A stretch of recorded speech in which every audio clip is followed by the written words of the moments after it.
नमस्कार साथियों, क्या हालचाल है। मैं आपका दोस्त विजय माकड़ स्वागत करता हूं आपके अपने इस बेहतरीन लर्निंग प्लेटफॉर्म पे। आज हम स्टार्ट कर रहे हैं ऑप्टिक्स का second portion, wave optics, NCERT का चैप्टर नंबर 10 ट्वेल्थ का। अब देखिए,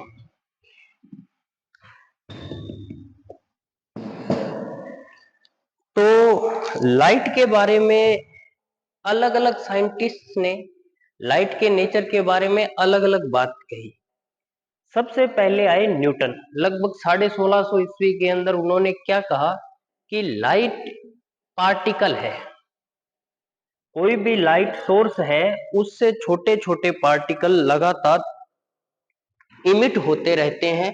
इन पार्टिकल्स को न्यूटन साहब ने नाम दिया कॉर्पसल्स, और इस थ्योरी को नाम दे दिया गया न्यूटन्स कॉर्पस्कुलर थ्योरी। और क्या बताया न्यूटन साहब ने, तो न्यूटन के हिसाब से लाइट कैसी है, लाइट की नेचर क्या है, पार्टिकल नेचर है। और इन पार्टिकल्स का रेस्ट के अंदर मास कितना होता है, 0 होता है। रेस्ट के अंदर मास कैसा होता है, 0। और जब ये पार्टिकल्स लाइट सोर्स से इमिट होते हैं तो ये मीडियम में जिस स्पीड से ट्रेवल करते हैं वो स्पीड होती है, लाइट की स्पीड ही 3 × 10⁸ मीटर पर सेकेंड। और इन पार्टिकल्स की जब कोलिजन होती है, वो कोलिजन एकदम परफेक्ट इलास्टिक कोलिजन होती है। परफेक्ट इलास्टिक कोलिजन मतलब एनर्जी का लॉस नहीं होता कोई। और जब ये पार्टिकल्स हमारी आंख पे या हमारी रेटिना पे स्ट्राइक करते हैं तो हमें चीजें दिखाई देती है, हमें देखने का सेंसेशन मिलता है। ठीक है।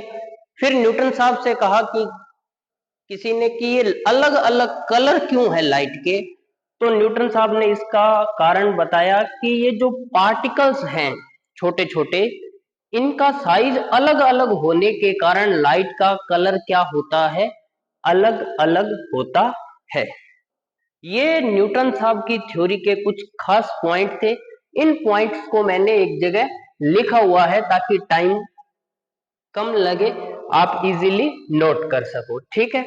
इस थ्योरी ने क्या क्या एक्सप्लेन कर दिया, इस थ्योरी ने जो एक्सप्लेन किया है, रिफ्लेक्शन कर दिया, रिफ्रैक्शन कर दिया।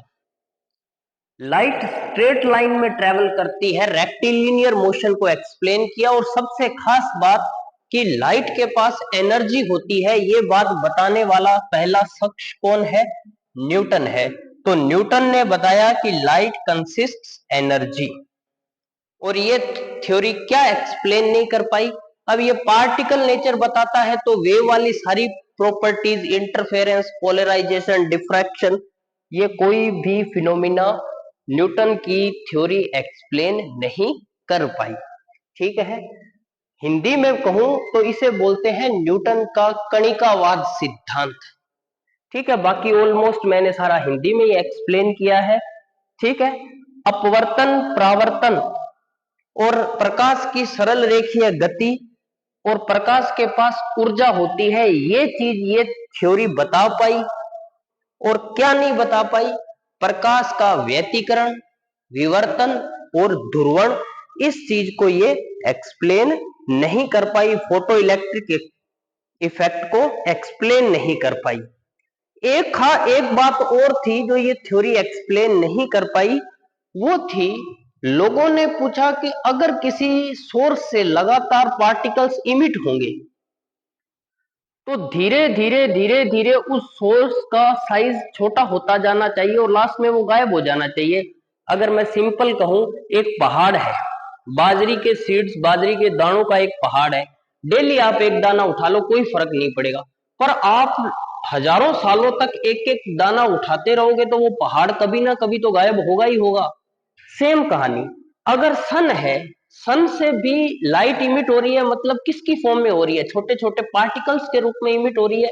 अगर पार्टिकल्स के फॉर्म में इमिट हो रही है तो धीरे धीरे धीरे धीरे करके सोर्स तो क्या हो जाना चाहिए, गायब हो जाना चाहिए। इसके बारे में भी न्यूटन साहब कोई बात एक्सप्लेन नहीं कर पाए। तो न्यूटन के हिसाब से लाइट कैसी है? लाइट की नेचर पार्टिकल नेचर है। न्यूटन के बाद जो साइंटिस्ट आए वो हाइगन साहब थे।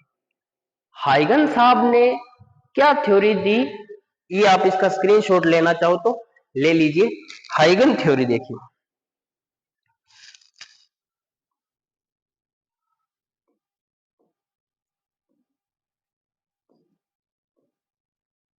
हाइगन साहब ने क्या कहा कि लाइट है वो पार्टिकल है ही नहीं। कैसी है? लाइट वेव है। पहला इंसान है जो पहली बार लाइट को क्या बताता है? वेव बताता है। अकॉर्डिंग टू हाइगन the nature of light is wave. अब वेव भी आपने 11th में बहुत टाइप की पढ़ी होगी, mechanical wave, non mechanical wave, longitudinal wave, transverse wave. तो वेव के बारे में हाइगन से पूछा गया इसकी नेचर कैसी है, तो हाइगन क्या कहता है? ये लॉन्गिट्यूडनल वेव है। कौन सी वेव है? लॉन्गिट्यूडनल। अगर हिंदी में कहूं तो अनुदैर्ध्य तरंग। अनुदैर्ध्य तरंग कौन सी होती है या लॉन्गिट्यूडनल वेव कौन सी होती है? मान लो अगर कोई वेव इस डायरेक्शन में ट्रेवल कर रही है और उसके पार्टिकल्स भी वाइब्रेट किस डायरेक्शन में करें? वेव के मोशन की डायरेक्शन में ही वाइब्रेट करे तो उसे कौन सी तरंग बोलते हैं? अनुदैर्ध्य तरंग। मान लिया कोई तरंग ऐसे जा रही है और ये पार्टिकल भी कैसे कंपन करेंगे? दोलन करेंगे, ऐसे करेंगे, तो ये वेव कौन सी होती है? अनुदैर्ध्य वेव होती है। कंप्रेशन और रेयर फ्रैक्शन के रूप में ये ट्रेवल करते हैं। और एक वेव ऐसी होती है, अगर वेव ऐसे ट्रेवल करे और पार्टिकल डायरेक्शन के 90 डिग्री पर क्या करे? दोलन करे, तो उसे बोलते हैं अनुप्रस्थ तरंग, ट्रांसवर्स वेव। ये 11th का है, वैसे ये कौन सी है? लॉन्गिट्यूडनल वेव, अनुदैर्ध्य। तो हाइगन क्या बोलता है? हाइगन बोलता है प्रकाश की नेचर कैसी है, लाइट की नेचर कैसी है? Longitudinal wave. एक्चुअल में लाइट कैसी होती है? ट्रांसवर्स होती है। आगे हम पढ़ेंगे कि इसकी नेचर कैसी है? ट्रांसवर्स नेचर है। बट हाइगन ने क्या बताया? हाइगन ने बताया कि नेचर कैसी है? लॉन्गिट्यूडनल है। अब देखिए आगे, ठीक है। यंग और फ्रेनल नाम के साइंटिस्ट आएंगे जो प्रूफ कर देंगे कि लाइट कैसी है? ट्रांसवर्स है। बट उस एक्सपेरिमेंट से पहले हाइगन ने क्या बताया? लाइट कैसी है? लॉन्गिट्यूडनल वेव है। ठीक है। एक्चुअल में कैसी होती है? एक्चुअल में ट्रांसवर्स होती है गलत, बट अगर फिल इन ब्लैंक्स आ जाए अकॉर्डिंग टू हाइगन the nature of light wave is longitudinal. अगर सिंपल पूछा हो the nature of light wave is, तो आंसर आएगा ट्रांसवर्स। हाइगन के अकॉर्डिंग कैसी है? लॉन्गिट्यूडनल। और उसने क्या कहा? ये वेव कैसी है? Mechanical wave. मैकेनिकल वेव या यांत्रिक तरंगे वो होती है जिनको ट्रेवल करने के लिए मीडियम की या माध्यम की आवश्यकता होती है। तो विदाउट मीडियम ये वेव ट्रेवल नहीं कर सकती। तो लोगों ने कहा फिर माध्यम कहाँ है, मीडियम कहाँ है? सन से लाइट आ रही है, बीच में तो मीडियम है ही नहीं, तो ये ट्रेवल कैसे करती है? तो हाइगन ने फिर फेंक दिया क्या कि हमारे चारों तरफ एक ऐसा हाइपोथेटिकल मतलब काल्पनिक माध्यम फैला होता है जो हमें दिखाई नहीं दिया। फिर उन लोगों ने पूछा इसका नाम क्या है, तो हाइगन ने उसका नाम क्या रख दिया? ईथर। तो हाइगन ने क्या कहा? लाइट क्या है? वेव। कौन सी वेव है? Longitudinal wave. और ये ट्रेवल करती है किसमें? एक हाइपोथेटिकल मीडियम, जिसे हम क्या बोलते हैं? हम क्या हाइगन ने क्या नाम दिया? ईथर। हाइगन से पूछा फिर ये लाइट के अलग अलग कलर किसके कारण है, तो हाइगन कहता है लाइट के अलग अलग कलर होने के पीछे रिस्पॉन्सिबल कौन है? वेवलेंथ है। अलग अलग वेवलेंथ के कारण लाइट का कलर क्या है? अलग अलग है। इस थ्योरी ने क्या एक्सप्लेन कर दिया? रिफ्लेक्शन एक्सप्लेन कर दिया, रिफ्रैक्शन एक्सप्लेन कर दिया, इंटरफेरेंस को एक्सप्लेन कर दिया और डिफ्रैक्शन को एक्सप्लेन कर दिया। इसी चैप्टर में हम पढ़ेंगे इन सबको। और क्या एक्सप्लेन नहीं कर पाई, फोटो इलेक्ट्रिक इफेक्ट को नहीं एक्सप्लेन किया, और एग्जिस्टेंस ऑफ ईथर, ये ईथर को प्रूफ ही नहीं कर पाया। लोगों ने कहा कि सिद्ध करिए कि यहाँ वास्तव में कोई ना कोई मीडियम फैला हुआ है, तो हाइगन साहब कहते ये अपने बस की बात नहीं है। तो ये थी हाइगन थ्योरी। हाइगन के बाद आए मैक्सवेल साहब। मैक्सवेल साहब क्या कहते हैं, लाइट है वो एक इलेक्ट्रोमैग्नेटिक वेव है। क्या है? Electromagnetic wave. 8th चैप्टर के अंदर हमने इलेक्ट्रोमैग्नेटिक वेव्स को डिटेल के अंदर स्टडी कर लिया है। इलेक्ट्रोमैग्नेटिक वेव कौन प्रोड्यूस करता है? एसिलेटेड चार्ज पार्टिकल प्रोड्यूस करता है। एसिलेटेड चार्ज पार्टिकल जो वेव प्रोड्यूस करता है वो क्या है? Electromagnetic wave. उसके अंदर होता क्या है, इलेक्ट्रिक फील्ड और मैग्नेटिक फील्ड और direction of motion of wave तीनों एक दूसरे के क्या होते हैं? परपेंडिकुलर होते हैं। ये क्या था? ये मैक्सवेल की थ्योरी है वेव से रिलेटेड। ये कह दिया इन्होंने क्या होती है? इलेक्ट्रोमैग्नेटिक वेव, विद्युत चुंबकीय तरंग होती है। इन्होंने क्या एक्सप्लेन नहीं किया? फोटो इलेक्ट्रिक इफेक्ट और कॉम्पटन इफेक्ट, ये मैक्सवेल वाली थ्योरी एक्सप्लेन नहीं कर पाई। क्या क्या एक्सप्लेन कर दिया? Reflection, refraction, diffraction, interference, polarization, इन्होंने अपनी इस थ्योरी के बेस पे क्या कर दिया जी? एक्सप्लेन कर दिया। फिर फोर्थ जो थ्योरी आई वो आई साहब प्लांक की। किसकी? प्लांक की। प्लांक क्या कहता है, जो लाइट है वो छोटे छोटे एनर्जी पैकेट्स के फॉर्म में क्या करती है? ट्रेवल करती है। छोटे छोटे एनर्जी पैकेट्स के फॉर्म में क्या करती है? ट्रेवल। और उन पैकेट्स का नाम दे दिया फोटॉन्स। क्या नाम दे दिया? फोटॉन्स। जैसे अपने सिंपली मैं फोटॉन को रियलाइज कराने के लिए कह दूं, जैसे बारिश है, बारिश में होता क्या है? पानी छोटी छोटी बूंदों के फॉर्म में गिरता है। सेम यहां पर भी एनर्जी की छोटी छोटी बूंदें आ रही है, उन बूंदों का नाम हमने क्या रख दिया? फोटॉन्स, जो हमें दिखाई नहीं देती है। और इस थ्योरी ने फोटो इलेक्ट्रिक इफेक्ट को क्या कर दिया जी? एक्सप्लेन कर दिया। रिफ्लेक्शन वगैरह वो सब चीजें इस थ्योरी ने एक्सप्लेन नहीं की है। और लास्ट जो थ्योरी बचती है उसके बाद आए डी ब्रोगली। डी ब्रोगली साहब कहते हैं कि सब सही है सब गलत है। मतलब डी ब्रोगली के अकॉर्डिंग लाइट है वो पार्टिकल भी है और लाइट क्या है? वेव भी है। मतलब गंगाधरी क्या है? शक्तिमान। मतलब लाइट के दो रूप हैं, एक पार्टिकल और एक वेव। बस दिक्कत क्या है? दिक्कत ये है, या अच्छी बात कह लो कि ये दोनों रूप एक साथ नहीं दिखेंगे।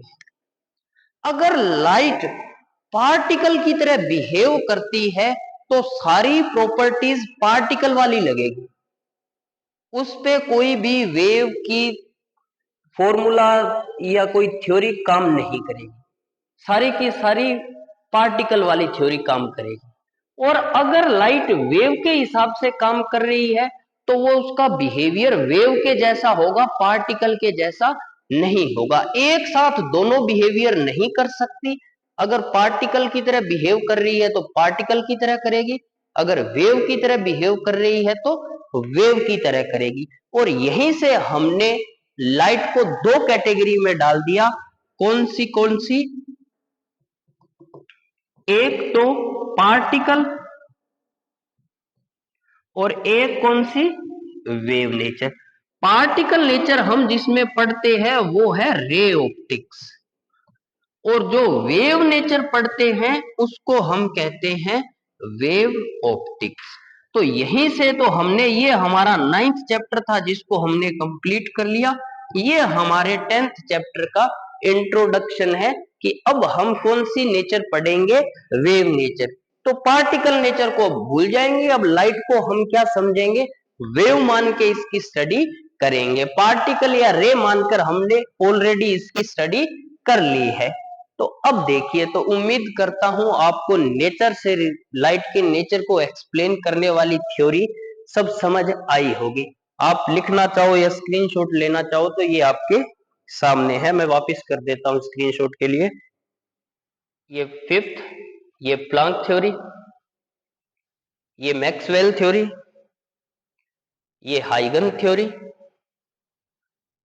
और ये हमारी न्यूटन थ्योरी। अब देखिए, अब हमें पढ़ना है वेव फ्रंट। क्या पढ़ेंगे? Wave front. वेव फ्रंट क्या चीज होती है वो देखिए। मान लो ये पानी है, पानी के ऊपर वाली सरफेस है, तालाब है। मैंने इसके अंदर यहां पर एक पत्थर डाला। पत्थर डालते ही यहां पर क्या बनेगी? वेव्स बनेगी। तो पहले तो नाम से देख लो, वेव फ्रंट। वेव का फ्रंट, वेव को फ्रंट से देखने पर आपको जैसी दिखाई देगी उसी को हम क्या बोलते हैं?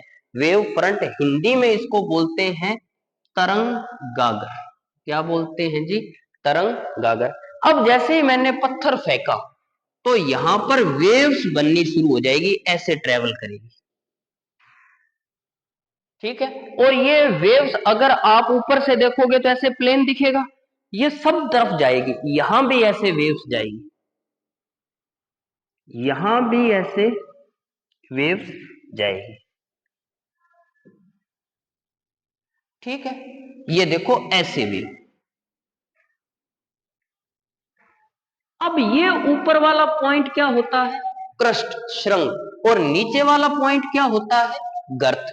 तो सारे के सारे, अब इसका ये वाला पॉइंट, इसका ये वाला पॉइंट, इसका ये वाला पॉइंट, इसका ये वाला पॉइंट, सारे के सारे क्या है? एक ही फेज में है, मतलब सारे एक ही जगह पड़े हैं और एक ही तरफ जा रहे हैं। तो इनको मिला दो। मिलाने पर आपको जो दिखेगा वो होता है वेव फ्रंट। ये नीचे वाले क्रस्ट हैं, उन सबको मिला दो। ये नीचे पॉइंट है, इन सबको मिला दो। ये ऐसे। तो नीचे वाले पॉइंट एक जगह दिखेंगे, ऊपर वाले पॉइंट आपको एक जगह दिखेंगे। और ऊपर वाले पॉइंटों का कंटिन्यूअस जो लोकस बन रहा है वो हमें ऊपर से या सामने से देखने पर ऐसा दिखाई देता है। तो ये जो बना है ये वेव फ्रंट है। तो एक ही कला में कंपन करने वाले माध्यम के कणों का बिंदु पथ क्या कहलाता है? तरंगागर कहलाता है। ये डेफिनेशन हिंदी मीडियम वाले नोट कर लेना पीछे करके, और इंग्लिश मीडियम वालों के लिए ये डेफिनेशन लिखी पड़ी है। The continuous locus of particle of medium vibrating in same phase is known as wave front. अब ये वेव फ्रंट तीन टाइप का होता है। कौन सा? अगर कोई सोर्स हो, पॉइंट सोर्स,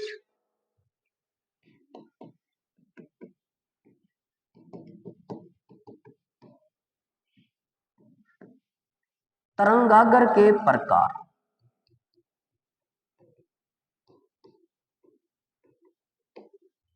अगर कोई सोर्स कैसा हो? पॉइंट सोर्स हो, बिंदु स्रोत हो। जैसे ये रहा, जैसे हमारे सन को एक बार हम पॉइंट सोर्स, तो यहां से भी लाइट निकलेगी, यहां से भी निकलेगी, यहां से भी निकलेगी, इस तरफ सब तरफ लाइट निकलेगी। एक फिक्स टाइम के बाद वो सारी सेम डिस्टेंस पे होगी।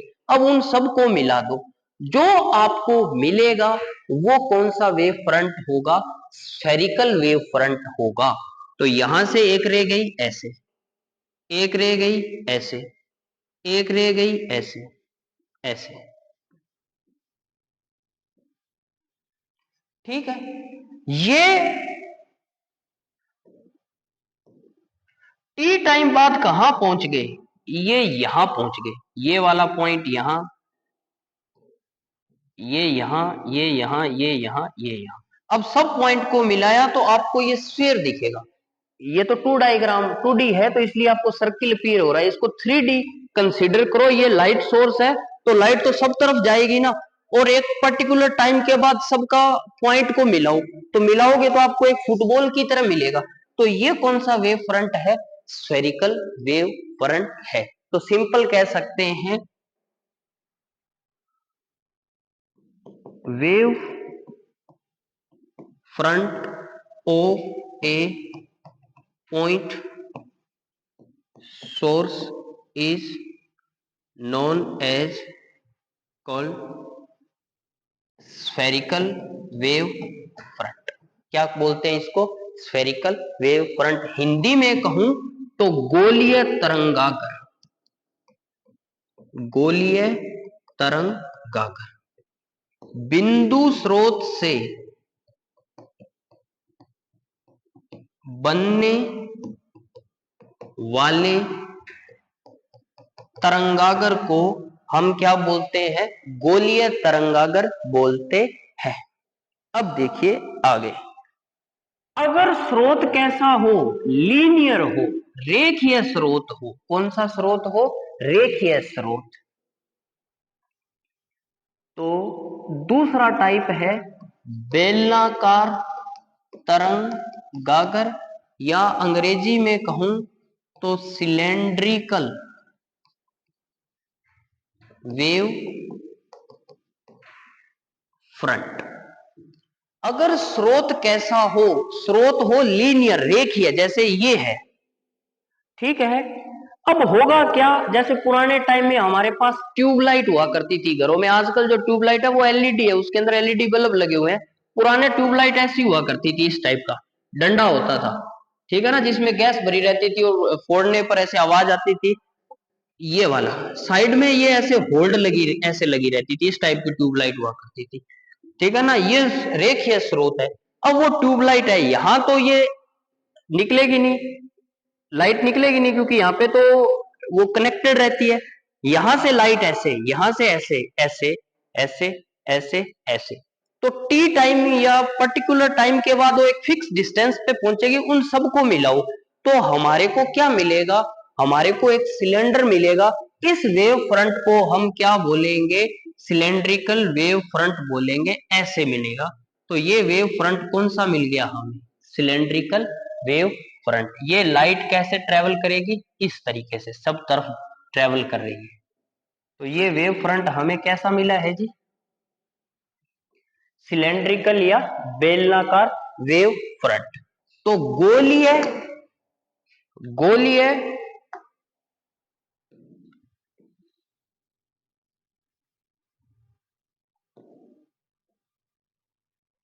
तरंगागर से मिलने वाला, सॉरी, रेखीय स्रोत से मिलने वाला तरंगागर कैसा होगा?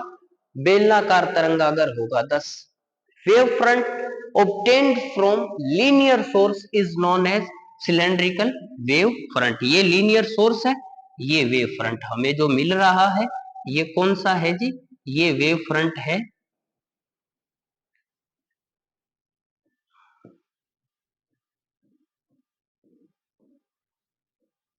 Cylindrical wave front. कोई डाउट? ये हो गया। अब देखिए आगे,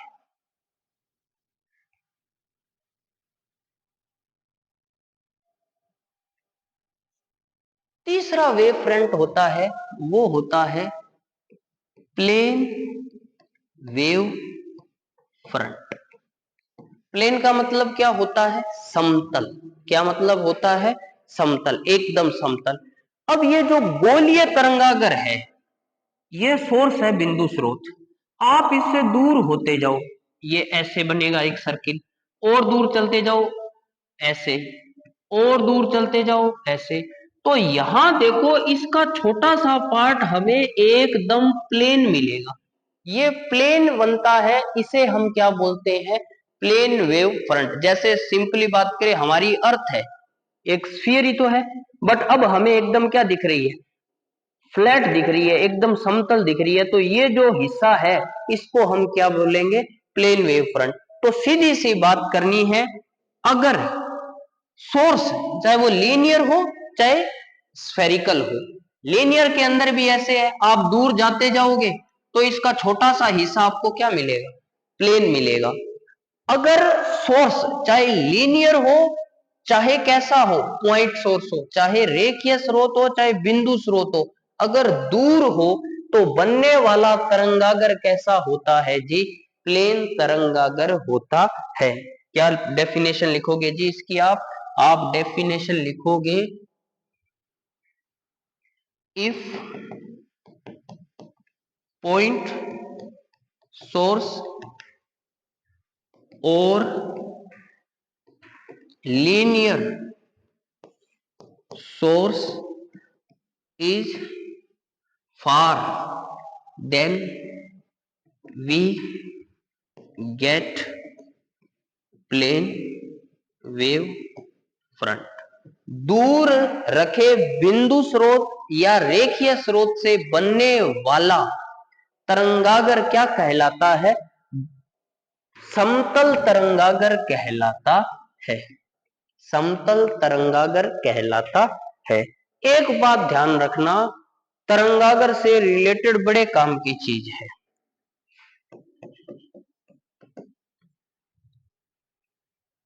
कोई भी तरंगागर है, जैसे मैं मान लू ये रहा समतल तरंगागर, ठीक है,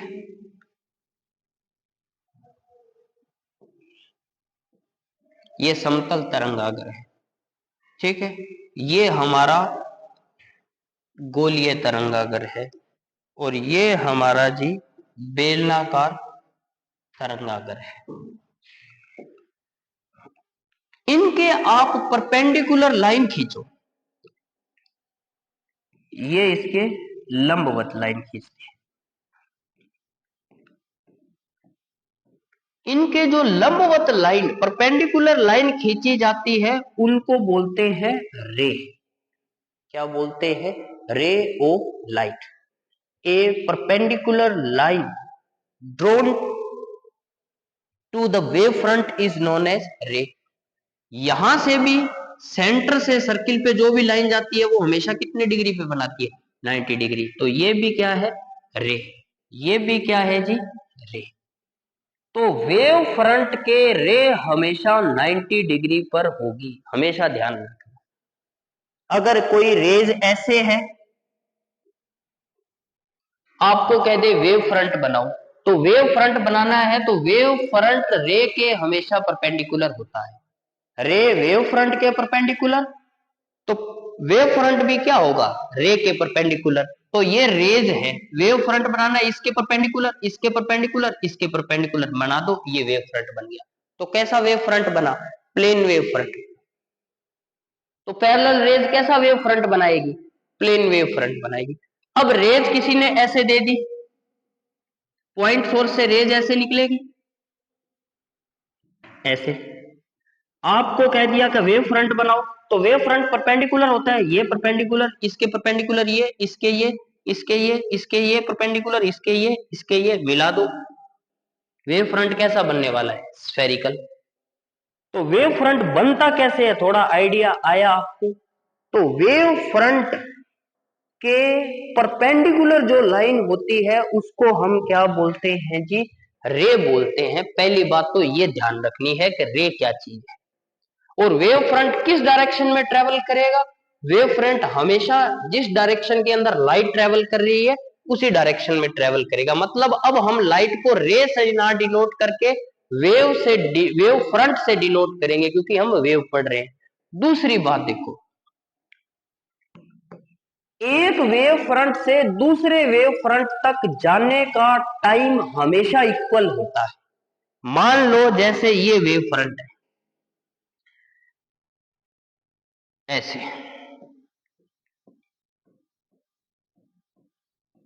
ये फर्स्ट वेव फ्रंट है, तो ये रेज ट्रेवल करती करती करती थोड़े देर बाद में कहीं यहां पहुंचेगी, ये यहां पहुंच गई। अब आप वेव फ्रंट कैसे बनाओगे? ये रहा।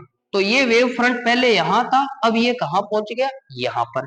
अगर ये रे 10 बजे यहां थी, तो ये रे 10:01 पे यहां पहुंची है ना, तो कितना टाइम लगा इस रे को यहां से यहां आने में? 1 मिनट। तो इस रे को यहां से यहां आने में कितना टाइम लगेगा? 1 मिनट। इस रे को यहां से यहां आने में कितना टाइम लगेगा? 1 मिनट। इस रे को यहां से यहां आने में कितना टाइम लगेगा? 1 मिनट। मतलब एक वेव फ्रंट से दूसरे वेव फ्रंट तक जाने का टाइम हमेशा क्या होता है? इक्वल होता है। समझ आई? एक वेव फ्रंट से दूसरे वेव फ्रंट तक जाने का टाइम इक्वल होता है डिस्टेंस और स्पीड सेम ही होगी। दोबारा सुनो, टाइम ऑलवेज इक्वल, समय हमेशा बराबर होगा, पर डिस्टेंस और स्पीड, डिस्टेंस और स्पीड इक्वल हो भी सकती है और नहीं भी हो सकती।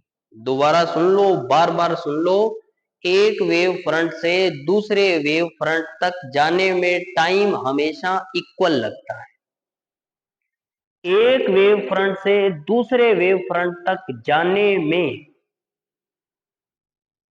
स्पीड सेम हो जरूरी नहीं है, डिस्टेंस सेम हो जरूरी नहीं है, हो भी सकती है और नहीं भी हो सकती। मैं एक्सप्लेन करता हूं एग्जांपल से। जैसे यहां ये एयर में ट्रेवल कर रहा है, तो यहां पर स्पीड सेम है, एयर में स्पीड सेम रहेगी, इस रे की भी इतनी रहेगी, इस रे की भी इतनी रहेगी, इस रे की भी इतनी ही रहेगी। तो सबकी स्पीड सेम है, टाइम सेम है, तो डिस्टेंस भी क्या होगा, इस कंडीशन के अंदर टाइम तो सेम है ही है, प्लस डिस्टेंस और स्पीड भी क्या है, सेम है हर रे की। और देखिए, अब मान लो ये एक लेंस है, ये क्या है, लेंस है, यहां से एक रे आई ऐसे, ये दूसरी रे आई ऐसे, ये तीसरी रे आई ऐसे, ठीक है, ऐसे। अब देखो, वेव फ्रंट बनाओ, परपेंडिकुलर होगा, तो इंसिडेंट वेव फ्रंट कैसा होगा जी, इंसिडेंट वेव फ्रंट होगा प्लेन वेव फ्रंट, ठीक है। ये भी टाइम लगेगा, आगे वाली क्लासेस में मैं वेव फ्रंट बनाना और डिटेल में बताऊंगा। अभी थोड़ा मैं ये लाइन क्लियर कर दूं थोड़ी आपको, जो मैं एक्सप्लेन करना था। अब देखो, जो ऑप्टिकल सेंटर रे ऑप्टिक्स के हिसाब से देखो एकदम सब सीधा समझ आ जाएगा, ये रे ऑप्टिक्स के हिसाब से एकदम सीधा, ये कहां पर आएगी बेटा, फोकस पे आएगी। ये कहां पे आएगी, फोकस पे, फोकस पे आएगी, तो ये कैसा सोर्स है, पॉइंट सोर्स, पॉइंट सोर्स से कैसा वेव फ्रंट बनेगा, पॉइंट सोर्स से बिंदु स्रोत से बनने वाला तरंगागर कैसा होता है, गोलीय। तो ये अगर नहीं बना रहे तो इसके परपेंडिकुलर, इसके परपेंडिकुलर, इसके, ये बना दो, ये बन गया तरंगागर। तो ये तरंगागर नंबर एक, वेव फ्रंट नंबर एक, ये वेव फ्रंट नंबर क्या हो गया, दो। अब देखो,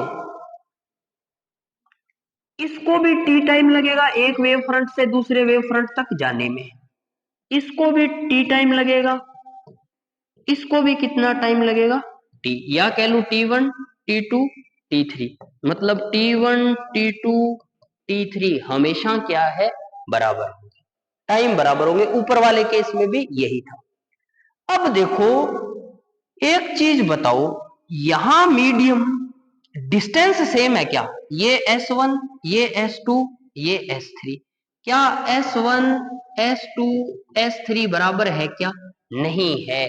यहां पर तीनों रेज सेम डिस्टेंस ट्रेवल नहीं कर रही, ये देखो, ये तो इतनी सी डिस्टेंस ट्रेवल कर रही है एकदम स्ट्रेट, ये पहले ऐसे गई फिर ये दोनों रेज क्या कर रही है, ज्यादा डिस्टेंस ट्रेवल कर रही है, डिस्टेंस ज्यादा ट्रेवल कर रही है, कोई डिस्टेंस कम ट्रेवल कर रही है, तो एक बात तो पक्का है, टाइम सेम है, डिस्टेंस अलग अलग है, इसका मतलब स्पीड भी क्या होगी, अलग अलग होगी। अगर टाइम भी सेम, डिस्टेंस भी सेम, तो ये कब पॉसिबल होगा, जब इन सब की स्पीड क्या हो रही थी, सेम, तो इनकी स्पीड भी सेम नहीं है।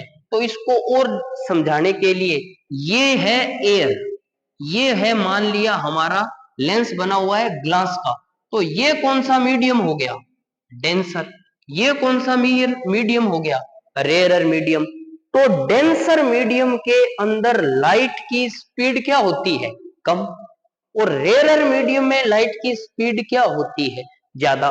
ये देखो, ये डेंसर मीडियम में ज्यादा देर ट्रेवल करेगी, ये वेव फ्रंट ऐसे आया, ये डेंसर में इसकी स्पीड कम होगी, ये धीरे धीरे धीरे धीरे धीरे धीरे ट्रेवल करेगा और फिर ये स्पीड हुआ, तो ये तो पहुंचा 10 बजे, ये यहां था 10 बज के 1 मिनट में, ये तो कहां तक पहुंचा, यहां तक।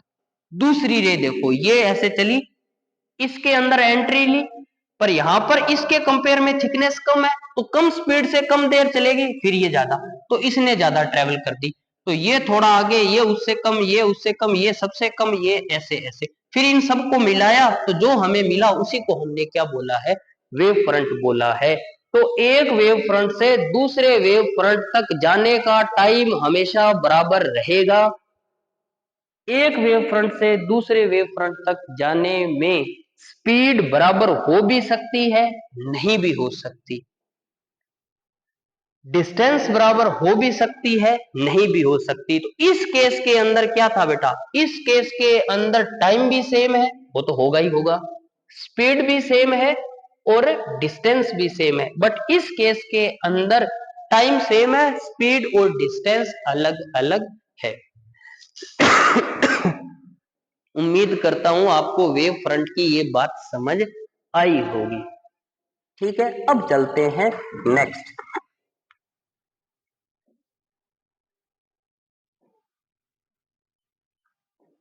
एक बात और बता दूं मैं, याद आई है मेरे, कि जो न्यूटन थ्योरी थी ना, न्यूटन ने एक बात और बताई थी। न्यूटन ने कहा डेंसर मीडियम में लाइट की स्पीड क्या होती है बेटा, ज्यादा होती है, और रेयरर मीडियम में लाइट की स्पीड क्या होती है, कम। न्यूटन साहब ने क्या कहा, विरल माध्यम में चाल तो क्या होती है, कम, और सघन माध्यम में प्रकाश की चाल क्या होती है, ज्यादा। तो उसके पीछे का फिनोमिना न्यूटन साहब ने ये कैसे सोचा, क्योंकि न्यूटन साहब ने ग्रेविटेशन की थ्योरी भी दी थी और उनके दिमाग में ग्रेविटी चल रही थी। तो जैसे डेंसर मीडियम होगा तो उनके हिसाब से मास ज्यादा, मास ज्यादा, तो ग्रेविटेशन का फोर्स किस पे डिपेंड करता है, मास पे। तो मास ज्यादा होने के कारण ग्रेविटेशनल फोर्स क्या लगेगा, ज्यादा लगेगा। दोबारा सुनो, न्यूटन के अकॉर्डिंग डेंसिटी क्या थी, डेंसर मीडियम की ज्यादा, डेंसिटी ज्यादा, तो मास भी क्या होगा, ज्यादा। मास ज्यादा होगा तो ग्रेविटेशनल फोर्स क्या लगेगा, ज्यादा।